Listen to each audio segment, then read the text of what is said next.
Howdy hobby farmers, I'm Bevan Cohen from Small House Farm, and today I'm going to show you how to get a jump start on your garden by starting some of your seeds indoors.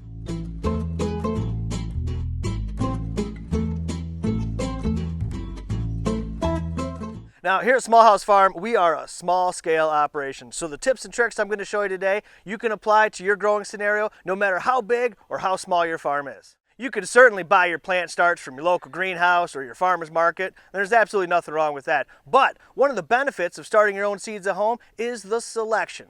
When you go to your greenhouse or farmer's market to buy your plant starts, you are limited by what they have available for sale. You'll get some beefsteak tomatoes, I'm sure some wonderful peppers, but think of the variety available to you in your seed catalogs. Hundreds of different selections to choose from, all these wonderful, beautiful things. They're all yours when you start your own seeds at home.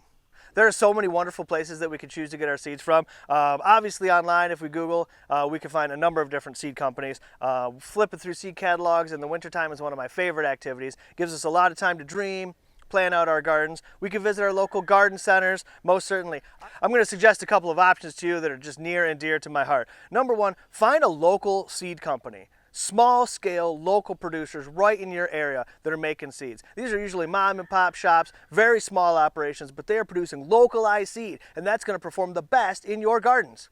If you have a seed library in your community, go and check it out. These seed libraries are just absolutely wonderful resources. Not only can you get your hands on some great seeds, but also you get to meet folks in your community that are also growing stuff. We can share our ideas, we can learn from each other. The seed library is a hub for so many wonderful things. So get online, find your local seed library, a great resource for some local seeds. Before we even gather our equipment, we have to know when we want to plant our seeds. And to do this, we have to understand our last frost date. Right? So once you understand the last frost date for your particular growing area, then we just have to calculate back, right? Doing a little bit of subtraction. Some of our long season crops, things like peppers, tomatoes, and eggplants, we're going to want to start those the earliest. And I'm talking 6 to 8 weeks before your last frost date. So again, take that last frost date, subtract 6 to 8 weeks on the calendar, and that's when you want to start planting your tomatoes, peppers, eggplants, and those sorts of things. Same thing for everything else as we move along. When we're talking about our flowers and our greens and other fruits and vegetables, some of them are going to need to be 2 to 4 weeks before your last frost date. Some right around your last frost date. So look at the back of your seed packets. Look online for some information. See when those need to be planted, and then just calculate based on the last frost date in your growing area. Once we've determined our proper planting dates, the next thing we got to do, gather our supplies. Of course, we're going to need our seeds. And we're going to need some sort of container to plant our seeds in. And there's a lot of options here, folks. Some folks like to use small little pots like this, and that works great. Some folks like to reuse cups like this. You see a lot of people using red Solo cups. It's very popular right now. Nothing wrong with that at all. Reuse what you got at home. That's the best way to do it, right? So you can use that.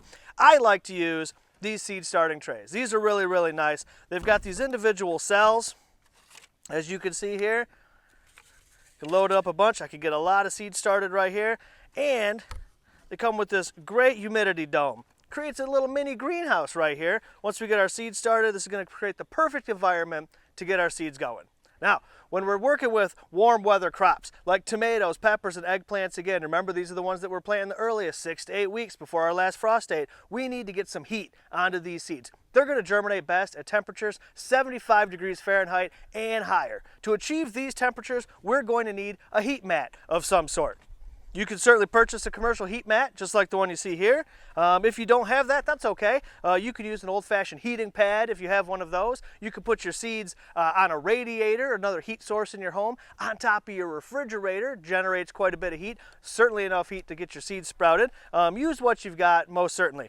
For us here at Small House, the heat mat works great. It's just the most convenient option for us, but whatever you have available to you, that's what you're going to want to do.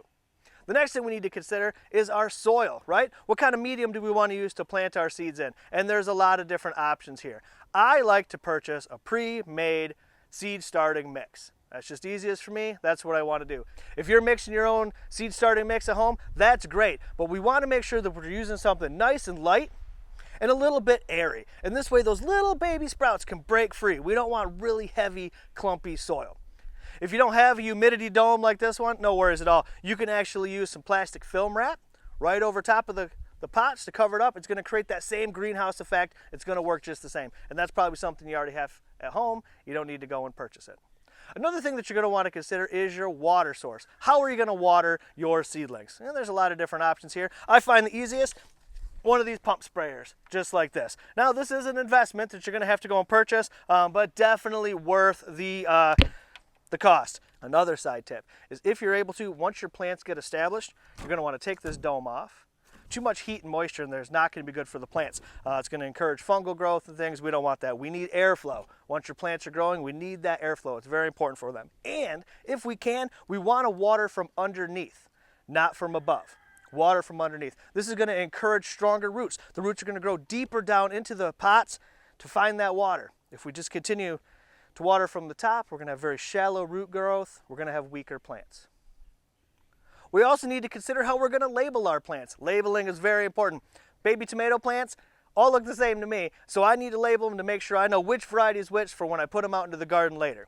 There's a lot of options here for plant labels. You can certainly purchase plant labels that are designed specifically for this purpose, but why purchase what you already have at home? I like to use old popsicle sticks. These are wonderful for labels. Take it with a Sharpie marker, permanent marker, write right on these. This is going to work really well. Or take an old window blind. Here's the tip for you folks. Take an old window blind, cut it into strips like this. Repurpose these old broken window blinds. These make wonderful plant labels. Again, permanent marker, we can write right on them, stick them right into our plants. And this is a great way to repurpose something from around the house that otherwise would be considered trash, can become a gardener's treasure. We're also going to want to consider what kind of lighting we're going to use for our seeds here. There's certainly some very high-end, expensive grow light options out there, and if you've got that in your budget, go ahead and do it. But for a small-scale scenario like this, that's not an investment that I'm willing to make. You know what, though?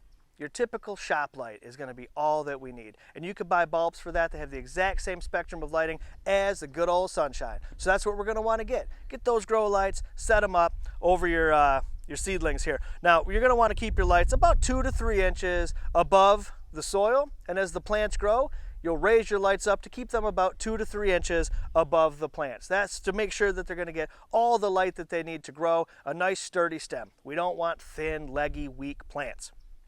If you don't have grow lights and you don't want to invest in grow lights, that's perfectly fine too. You got a nice southern window that's getting good sunlight, put your plants over in that southern window, get that sunlight on there, and that's probably all you're going to need to get your little baby plants going.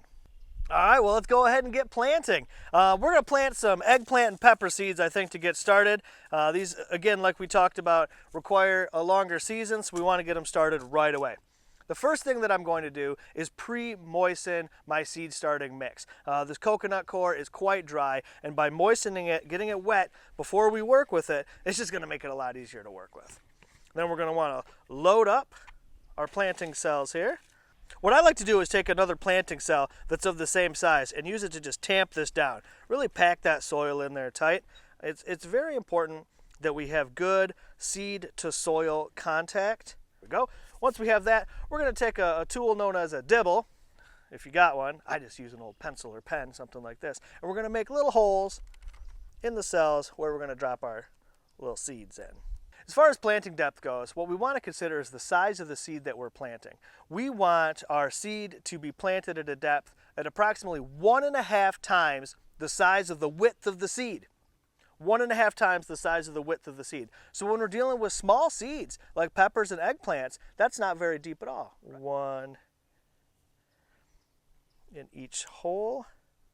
Now, if you're working with older seeds and you're not sure that they're all going to germinate, you can hedge your bets by putting a few extra seeds in there, most certainly. But again, if they all decide to grow, you're going to have to thin them out. All right, once we get our seeds in, we're going to want to cover them up. Just going to use my finger.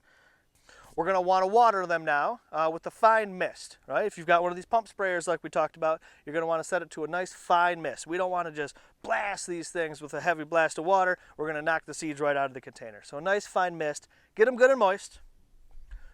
Put your dome over top of it. Set it on your heat mat. Put it under your light. And then we're just going to play the waiting game. Now, depending upon the species of what we're growing here, the different seeds, it's going to take a certain amount of time before they germinate. Things like peppers could take up to 14 days sometimes before they germinate. That's 2 weeks. That's a long time to wait. So we have to be patient. We got to take our time and wait and see what Mother Nature's going to gift us.